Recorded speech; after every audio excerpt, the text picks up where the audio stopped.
Hello everyone and welcome to today's webinar, Beyond the Buy, How Shipping Excellence Drives Loyalty. I'm Jeff, I'm the onboarding manager here at Starshipit and I'm thrilled to be your host in this session. We've got a jam-packed agenda, but before we get started, I wanted to thank you all for taking the time to join us today. We have a great lineup of speakers who are going to share their expertise on how we can build customer loyalty post-purchase. Today's webinar will be around 45 minutes. The session is being recorded and a link to the recording will be sent out after the webinar. Please feel free to ask any questions in the Q&A box that you can. We'll try to answer as many questions as we can at the end of the session. Today on our panel, we have Andrew Waite from Convert Digital, James Fisher from Rendr, Michael Lee from Indigo8, and obviously myself as well. So I will pass over to the team to tell us a little bit about themselves and to touch on what loyalty means to them. So we'll start with Andrew. G'day guys, I'm Andrew, the founder and CEO of Convert Digital. Convert are a Shopify Plus and commerce tools partner. We design and build websites and commerce experiences for some of Australia's leading brands like Camilla and Mark, Age, Certain Label, Coco Black, to name a few. As far as what loyalty means to me, I think sort of moving away what traditional loyalty systems and platforms might refer to as things like points-based loyalty. I'm a big fan of that emotional connection and consistency, and that's where I think the definition of loyalty really comes to the forefront. For me, looking at for instance, I actually just got this jacket from a brand called Nudie jeans. So I'm a purchaser of Nudie for probably the best part of the last sort of 15 years. I buy a product every year or two from them. The consistency between their digital touch points and experiences, their in-store experiences, is the same throughout. The last time I bought something from them online was probably 3 or 4 years ago. The seamless purchase process, returns process has been the same every time I've bought from them, whether it's in-store or online. So to me, that's created a really emotional connection and consistent connection with the brand. So that's my take. Nice, thanks. James. Hey guys, g'day everyone. James Fisher, co-founder and head of growth at Rendr. Rendr, we're a fulfilment technology. We work with a number of retailers across ANZ to allow them to enable on-demand delivery. So working with the likes of your chemist warehouses, warehouses, pet stocks, assembly labels to allow them to deliver in a fast and reliable manner.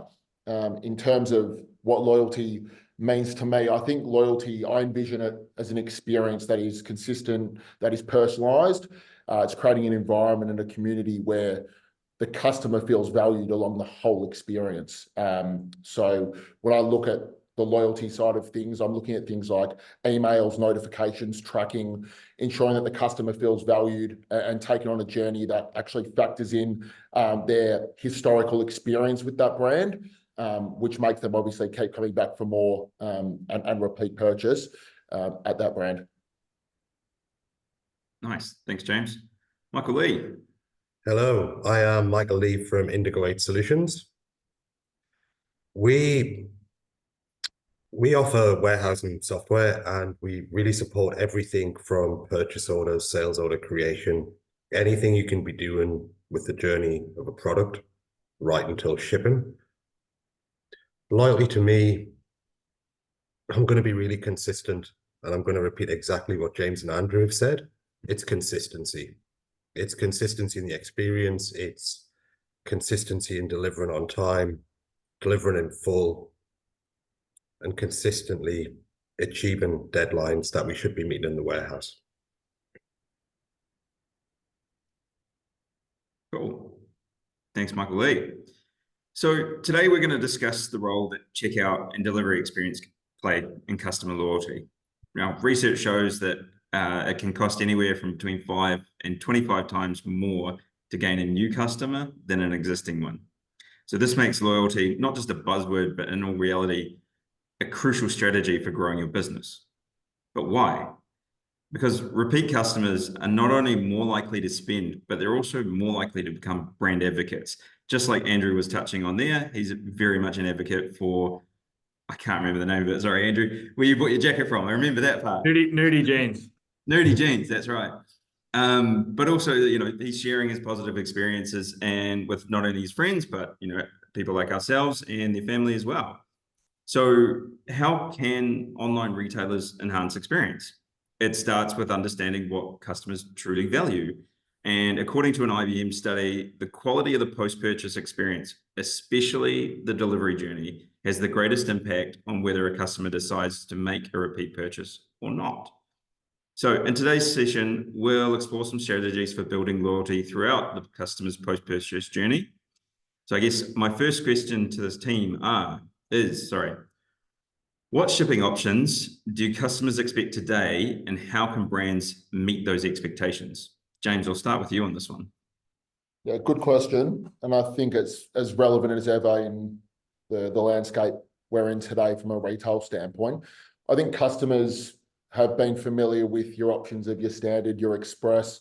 I think what customers are really looking for as an overall picture in terms of shipping options is choice and flexibility, which obviously combines existing options that they're familiar with also new options that provide that high level of reliability. I think looking at a Shopify report, 66% of customers expected either same day, next day, or 2-day delivery. So it's really about providing that high level of choice, but also backing it up with that certainty to meet their expectations. So I think when you look at ways in which brands can meet those expectations, you're looking at things like leveraging their store network if they have a store network, looking at inventory visibility. If a retailer is able to understand where the inventory is across a full store network, it allows them to offer a more personalized experience, but also tap into faster and more reliable options like your 3-hour, like your same-day services, which a lot of customers are expecting today. They're expecting that immediacy. They're expecting that certainty.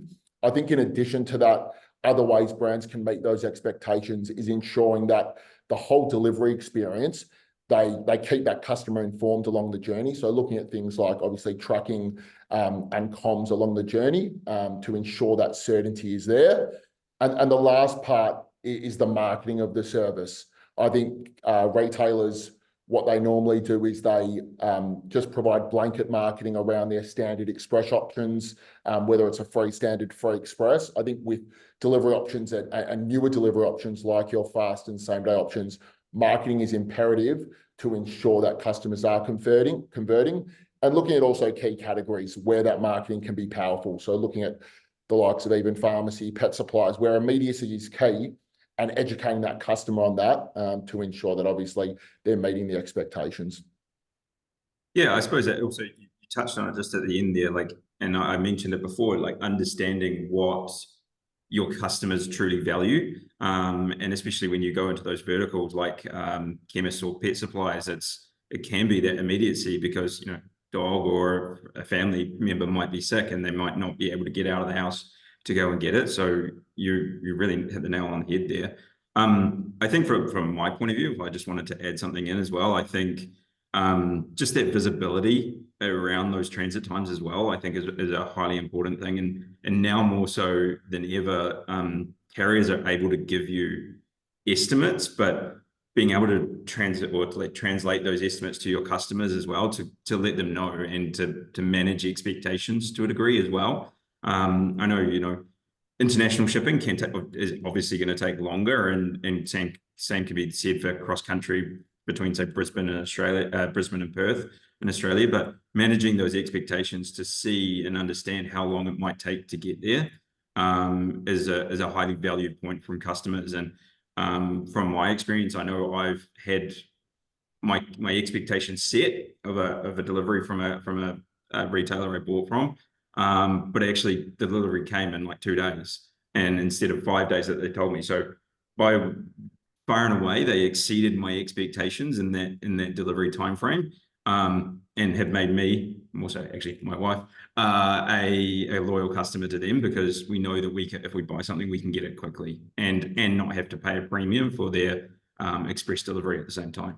And what do you think the appetite or the growth in that immediacy component, moving forward, you look at things like order management and split delivery and shipment, and that being a really complex problem historically, and those problems are now being simplified pretty significantly downstream. Do you think there's more of an appetite for businesses to offer that? What are your views there? Is that in terms of Split fast? shipment, yeah, like if like sending one product within an order if it's available immediately within a 24-hour period, and obviously holding back if something else is coming from another region. Yeah, and that's where I think it talks to what I was speaking about that inventory visibility, because you need to make sure your processes are intact to be able to offer a service like that. And there's the next layer. So it's not just a one-to-one delivery. It's looking at things like consolidation, looking at your store network, seeing if there's an ability to batch orders and deliver a consistent but also a comprehensive solution. So you can obviously get those operational efficiencies as well. In terms of the certainty piece that you were talking to, Jeff, I think that's the most imperative part. And that's with all delivery options as well, not just your on-demand options. I think it's probably more suitable for your standard express, because they're those options where a lot of retailers, a lot of customers don't have that sort of awareness of when their delivery is going to get delivered. So I think that's a massive part, is unlocking that visibility across all your delivery options to give that customer peace of mind. Yeah, it's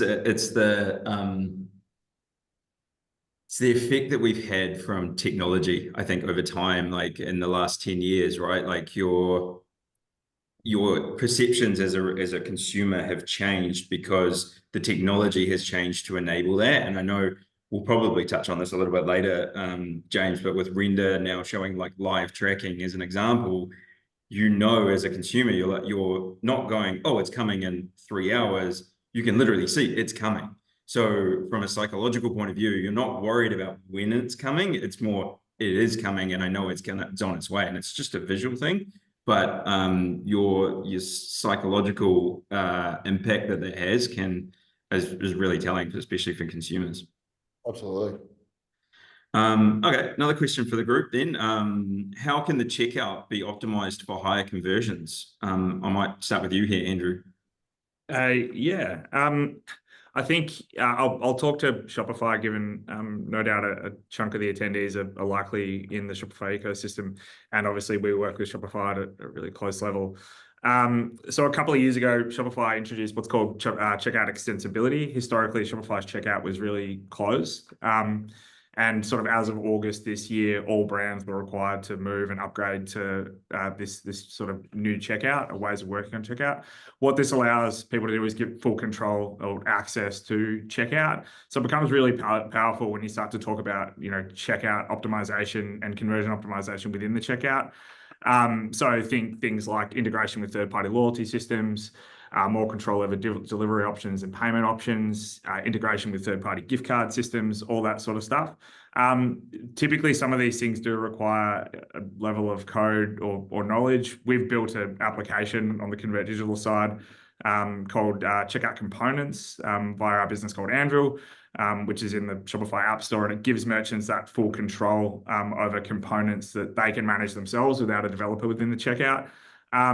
Some of the bigger use cases we see, in particular around the conversion side of things, and really about things like free shipping thresholds, more visibility around shipping options and selections, even things like date pickers around shipping from a click and collect perspective. A big one that we're seeing, not just a conversion uplift, but actually like revenue uplift from an add-on perspective, is in product upsells. So you get the ability to obviously select products at a one-to-one basis, but we've actually gone and integrated with a bunch of third-party personalization engines.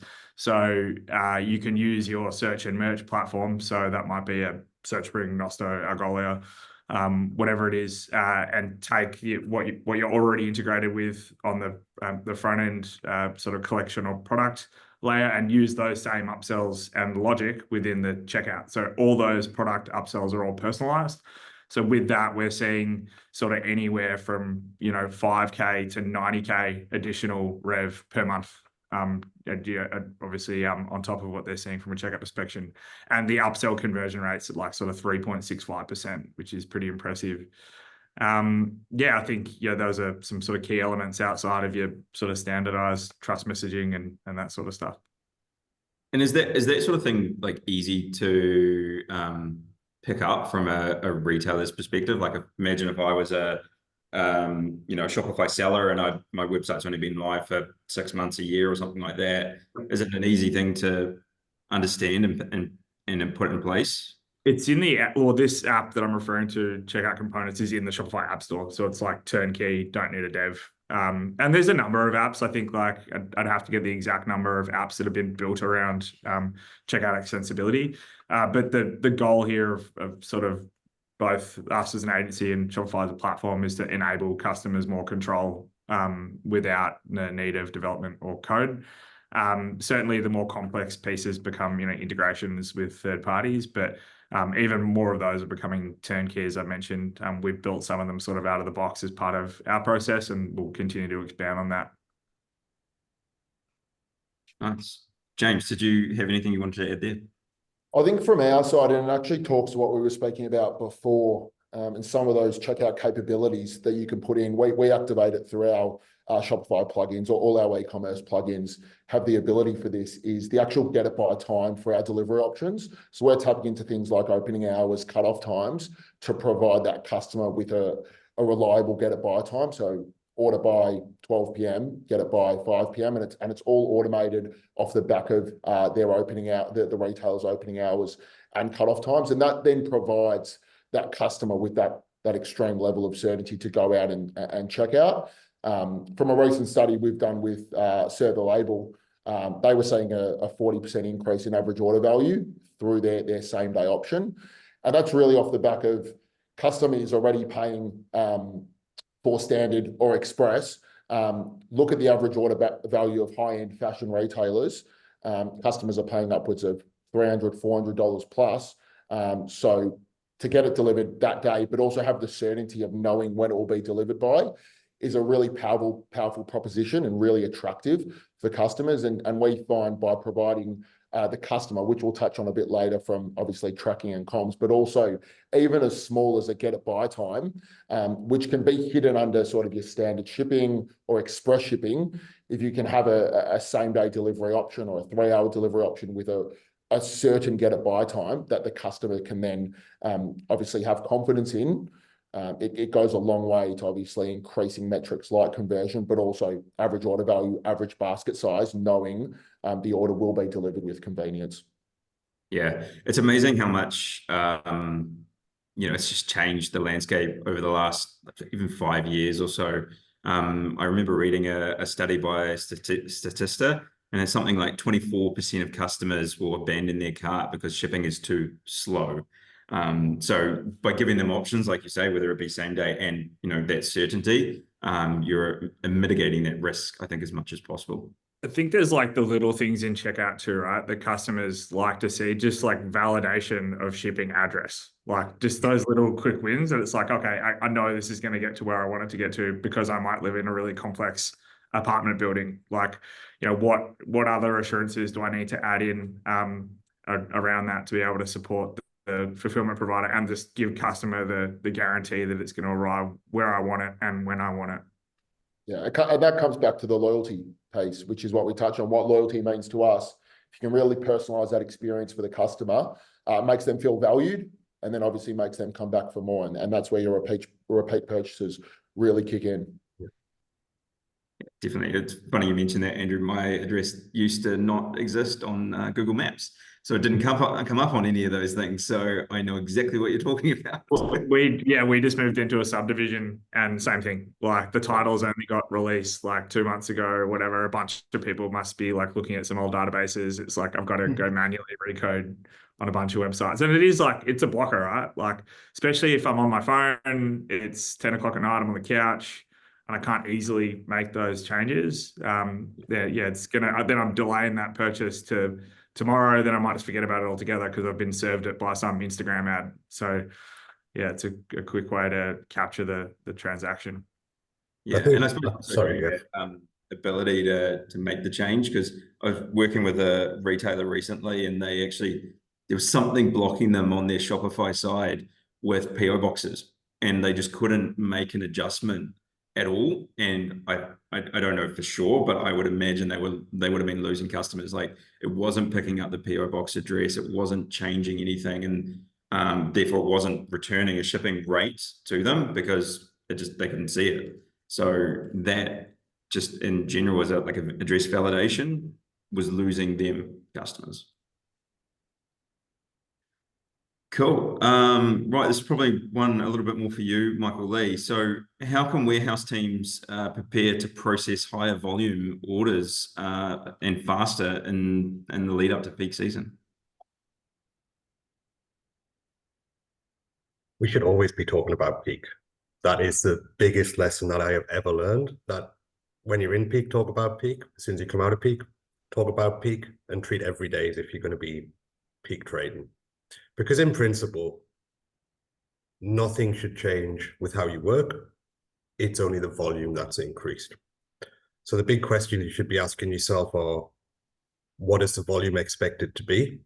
And never forget that you're going to get the majority of that at the front end. If you're going to do 1,000 orders in 4 days, you're probably going to get 500 of them on the first day. So don't relax, expect it all at the front. Big questions to ask are, what do I need to get this done? In terms of staff, have I got enough resources in there?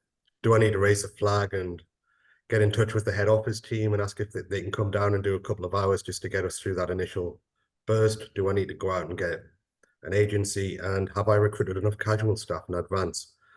Because you don't want to be sitting there having your dinner on a Sunday and trying to ring an agency to try and get staff for the Monday morning. It ain't fun. Yeah. So the next question is, if we're talking about trust, have we communicated to the business and have we communicated externally with what we can actually achieve? Absolutely fantastic offering express delivery, but if you haven't got the staff in place and you haven't got the processes in place to hit that, nobody's going to trust you. You're going to lose those customers. So make sure that you're getting the orders out on time. Have you looked at your warehouse layout? Are you going to be going on sale? Probably. Black Friday is coming up. Have we got all of those discounted products in the right place? The number of times I've been in a position where we've gone on sale and we've still got our aged inventory in a pretty inaccessible position, it's not good. Get it down in advance and then you guys can go a lot faster. And then we feed into the options that we've got for shipping. So working with Rendr, we've obviously got the same day delivery option now, the fast delivery options. And how do we make sure that we're picking those orders first? And it doesn't need to be a touch point where you're going back and you having to allocate these orders to the team. Let's get the technology set up where we can have the guys who are picking, assigning their order based on a priority, based on what you need to get out of the warehouse first. Pick them up on the iPad, one pick run, 200 orders, get around the warehouse, get them to packing and do the next. And just consistently hitting that exactly the same way that you've done all year. So we really want to reduce the touch points, reduce the walk sequence, make sure we've got enough to get through, and then check in on your dashboard and make sure that you actually are on top. Because there's nothing worse than getting to the end of the day and realizing that you are a little bit behind. You haven't communicated to the customer. You haven't communicated to the rest of the business. We're still promising next day shipping. Realistically, we're looking at 2 to 3 days. You've lost me at that point. I'm probably not going to come back. I need to know that you're going to hit what you've promised. So plan in advance, get your resources in there, and just communicate all the way through. And that is peak season. And as soon as you finish peak season, talk about peak season. Yeah, it's funny. Like I remember giving a talk last year, and I gave top tips for peak season.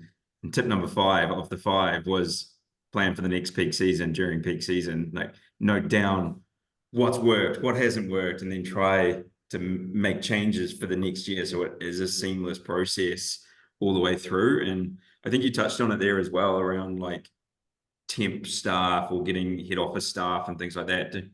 Depending on the size of your operation, you could only have 1 or 2 people doing order picking or packing, but having the ability to just pull in someone else, but also having the processes and the ease of making a shipment created and out the door, like just having that in place is so beneficial.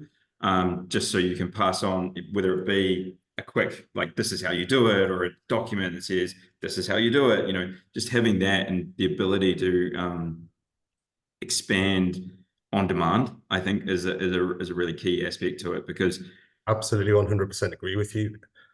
Our web pick and pack app is designed so that I would be capable to go out onto the street right now, grab a hold of somebody and have them picking and packing within 5 minutes. If it takes me more than 5 minutes to train somebody how to use it, I honestly believe that I've done something wrong. Yeah. It needs to be straightforward. You need to be able to find where the stock is, and you need to be able to pick it. If it takes an hour to train somebody how to do it, it's too complex. Yeah.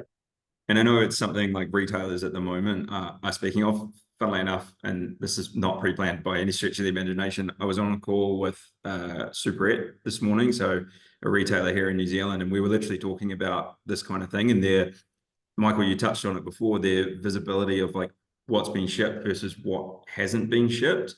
And they're running multiple stores across New Zealand, and they were looking to have hour by hour visibility of what's left in each store or what hasn't been fulfilled, so they can meet their own expectations and their customer expectations for that fulfillment. So, you know, we were talking about a dashboard and how it can show them, and how it can show them on a store by store basis, but also just an overarching view as well. So it's yeah, definitely something like people are already talking about, and like you say, talk about it all year. Shouldn't be leaving it too last minute. It shouldn't, and you hit the nail on the head there. It's also how can the stores support you in doing that. We offer in-store fulfillment for assembly label across many locations. They have a store in Alexandria here in Sydney, which is their outlet store, which potentially holds a little bit more of their aged inventory. And getting the fulfillment out of that store right when they go on sale is absolutely critical, because 50% of their orders are probably going to come out of that one store as opposed to the DC. And it's leveraging that so the DC can still handle orders where they're shipping out new product. So your customers who are coming in to buy the new are still getting a good service level, and your sale customers are getting the service level as well. And when you've got 25 stores going, you get a lot of choice in there as well. And that's where James comes in, and he's got hubs in each state now, I believe, where we're doing 3-hour delivery. So you guys down there in Victoria can get it as well, despite the DC being in Sydney. And then we've got the logic built into our system to handle your scenario earlier, where we're not shipping orders from Sydney to Perth. We can route those orders directly to come out of a Perth store, so you're not waiting 4 to 5 days. You get a next day delivery there. Nice. All right. What kind of shipping notifications do customers expect now? And when is the best time, do you think, to send these, and how? James, have you got any thoughts on that? Yeah, definitely. I think when it comes to tracking and notifications, customers, the number one question customers ask, customer support tickets, is, where is my order? Always comes through. And I think that talks to providing customers with as much visibility and transparency so they don't have to make that customer support call, and they're aware of where their order's at along the journey. I think the 3 touch points we focus on at Rendr from a notification tracking point of view is SMS, email, and live GPS store-to-door tracking. I think one of email and SMS has to be sent out to the customer so they're informed, and then the live GPS store-to-door tracking, particularly focusing on on-demand fast delivery, is imperative. And that's the new way to shop, to track your order. I think customers want that personalized experience to be able to visibly see their order come from store to door. And I think from a retailer standpoint, it reduces those support tickets. It also reduces things like return to sender, because obviously customers are aware when the order will be delivered, so they'll be home to accept that order. From just internal study at Rendr, when we launched our live GPS tracking, we saw an 85% reduction in return to senders off the back of that launch. So that was a huge success metric for us. We always had it on the radar, but you really don't know until you launch it the actual impact it's going to have on customers. And another feature we include in that live tracking is branded live tracking. So we actually put the branding, the logo branding, the color palette of the retailer throughout the checkout throughout the tracking experience to obviously allow the customer to be taken on that loyal, personalized experience. I think when we talk to the notifications customers are expecting on top of a live tracking experience, you're looking at things like obviously order confirmation, order collected, order delivered. I think two main notifications we see as powerful is driver assignment. I think it's really powerful for a customer to know that someone has actually taken responsibility of their order and will deliver those goods. And I think the other part is actually utilizing these as delivery feedback loops as well. So where you can really provide a tracking experience, you can also capture education from the customer on how their delivery's been.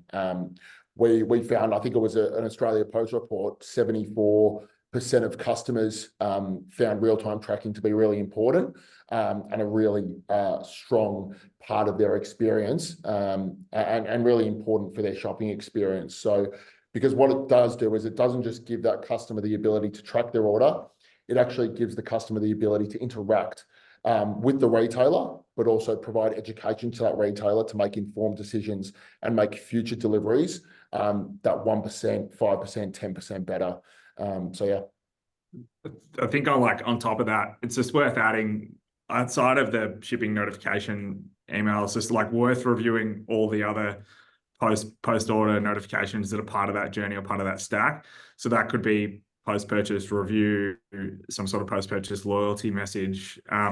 Like sometimes, and I've seen this every now and then, you're starting to get those email triggers prior to the package even being delivered. It's like a surefire way to like stuff up your loyalty strategy. It's like, hey guys, come give us a review, or have a message from the CEO for thank you for your purchase, and you haven't even got it in your hands yet, or whatever it might be. So just double check those things all talk to each other really nicely. Yeah, definitely. And I think like nowadays as well, people potentially worry about, those notifications and, in a way bombarding, but I don't think it's a bombardment because it's that customer information, and information is power. And that information also, like we talk about, just leads to loyalty. I know when my shipment is coming. I know it's on its way. Like James said, I know a driver's picked it up. I'm not worried about it. It's becoming back of mind, but you can also use those emails to drive that loyalty, like you say, through reviews at the right time, or even just promoting like what the next sale might be in some way, shape, or form. There's a great opportunity to go. Actually, Black Friday is coming up. Yes, you ordered something now, but remember, come on back on this date. This is when our Black Friday sale starts. You start to increase and engage customers early and build that loyalty. And like I mentioned at the top of this webinar, it's 5 to 25 times easier to get repeat customers than it is to get new ones. I'm going to go jump up to another question now, and I'm going to talk specifically to like returns. I think we touched on having returns as an important piece of that post-purchase experience. So what are the trademarks of an excellent returns process that you guys can think of? I might start with you, maybe Andrew. Yeah, I mean, we deal with a ton of merchants and brands that have omni-channel experiences. So I might sort of talk to that, given that it's probably the most complex use case out there. So that is buy online, return in store, buy in store, return online. Getting that, and that all comes back to not only the returns process, there's actually the cash component of that too, right? And what you're dealing with, the financial side of things. The ability to have that full 360 view of a customer is what the expectation will be moving forward. If you don't already have that, I think trying to solve that problem is something that you should be focusing on. Outside of that, you look at like what we're doing in the digital space, so giving people options on returns. So that could be, what am I doing with it? Am I getting store credit? And on top of it might be over and above the actual purchase price, right? So getting 110% back, or having the option to exchange items and have them easily managed. I mentioned, the purchase that I had the other day, having everything from the return, the satchel or the box or whatever you're getting, sent your goods in, how easily is that repurposed into something that can be easily managed and sent back to, warehouse or to a store, or taken back into store, whatever it might be. Like all those touch points, I think are great customer experience. Michael Lee, what about from your point of view? Oh, it's always a tricky one in the warehouse. Nobody wants to talk about returns. We just want to get orders out. The important thing is that when you have got the inventory back and you have got the customer's return, you've got a commitment and you have to process it in a timely manner. There's no use in that return sitting there for 5 weeks because you're in peak and you're trying to ship orders out. Just get it done straight away. Benefit for you as well. Number one, you've got the happy customer. Number two, you get that inventory available again and you can resell it. So we've tried to make it really simple, really straightforward. Parcel comes back in, scan the tracking label on the parcel, put it back into inventory straight away. It's back up online. So, I can't stress enough, just get on top of them. Nice. I think, I might just touch in there, and I think Andrew said it quite well in terms of just make it easy. There's a nice study out there that shows that 70% of consumers are more likely to return to a brand because of an easy returns process. So there's a huge stat just in and itself. But you have the capabilities in many different avenues in which, as a retailer, you can manage your returns, whether that be just as simply through a customer service email address and creating a return label and sending it to your buyer just to enable them to return it, or the next level up, having a returns portal where they can log in, they can just simply enter their order number, enter their email address and process the return that way, and then you get the information back.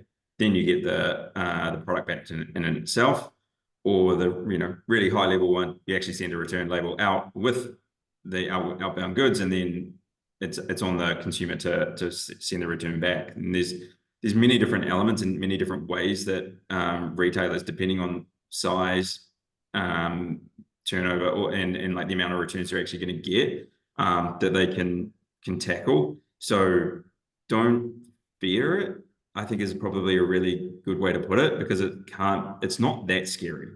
And I think when I say that as well, I'm also talking to international returns, because that is, I was talking to a brand the other day, and they were talking about how they want to do returns, but they only want to do it within Australia.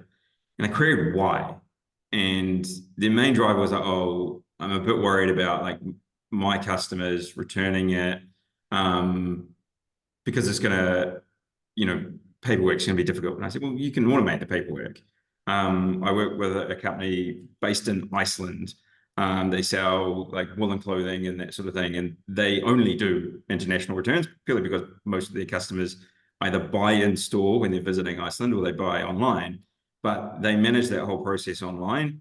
DHL does all the paperwork automatically for them. And it's just a seamless process. It's very easy for them to manage. They just send them a link, actually the link's on their website, to their returns page, and the customer does it all themselves.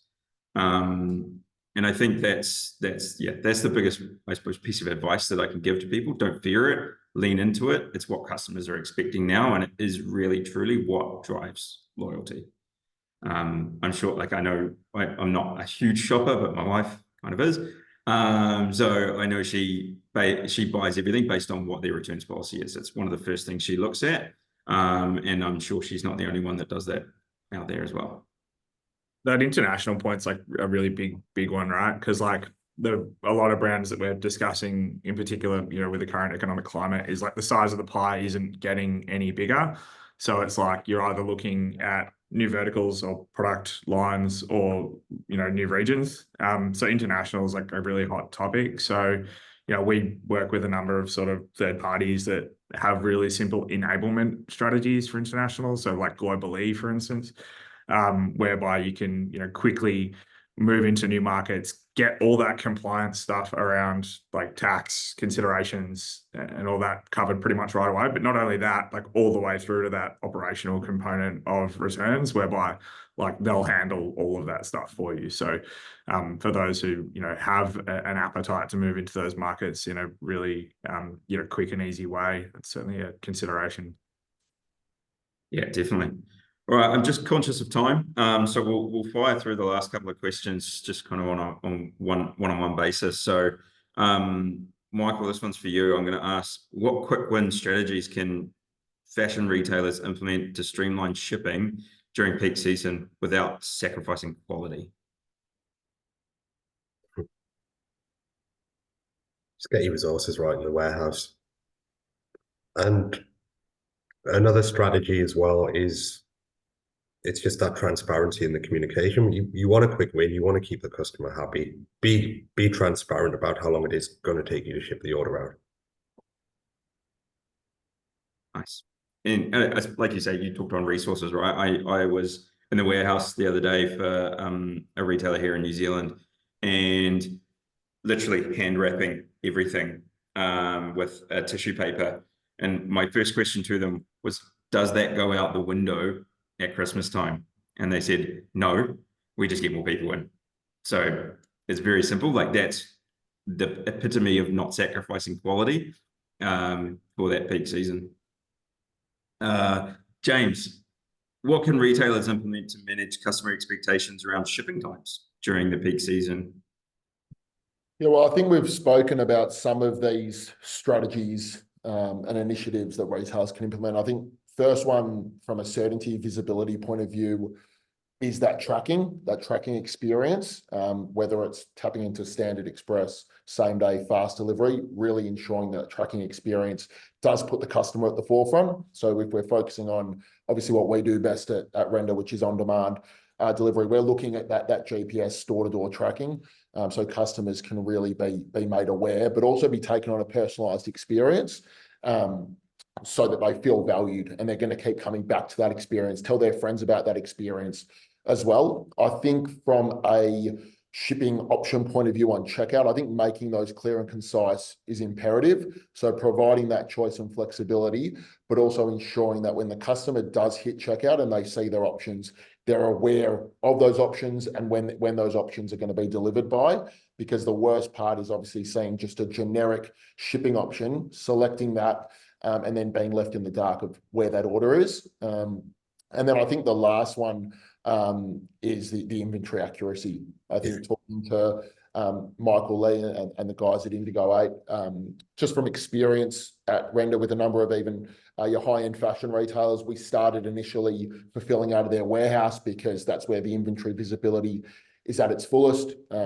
Most of the inventory falls within the warehouse, so the confidence that what the customer's placed online can be fulfilled from the warehouse is extremely high, and then flow that down into the store network to make it a more universal, comprehensive offering. But I think knowing where your inventory is at and having live inventory available across your store network as well as warehouse is imperative, because then that allows you to unlock these more personalized, more attractive propositions like, say, an on-demand delivery, where you can get a lot more closer to your customers.